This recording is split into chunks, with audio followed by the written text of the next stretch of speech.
Hello guys, আজকে মাধপুর মা মনসা মন্দিরে এসে দেখতে পাচ্ছেন আমাদের দুপাশে কত দোকান বসে গেছে। আমরা এই মুহূর্তে যাচ্ছি পুকুরের দিকে। মা মনসার যে পুকুরটি পবিত্র পুকুর রয়েছে, সে পবিত্র পুকুরটি সেটি নাকি পুকুরটি অনেক গর্ত গভীর আছে, আর সেখানে সবাই ডন্ডি কেটে মায়ের স্থানে পৌঁছাচ্ছে।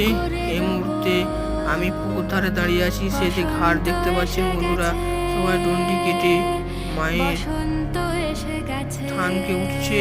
আর ভিডিওটা কেমন লাগছে সবাই একটু বলবে কমেন্ট করে। আর নতুন নতুন ভিডিও দেখতে হলে চ্যানেলটিকে কি করতে হবে বলুন, সাবস্ক্রাইব করতে হবে। আর এখন আমি মায়ের মন্দিরে যাচ্ছি, আর তারপরে আমাদের ভিডিওটা দিয়ে দেবো। মায়ের মন্দিরের ভিডিওটা দেখতে থাকুন, আর চ্যানেলটিকে সবাই সাবস্ক্রাইব করুন, সাপোর্ট করুন। ধন্যবাদ।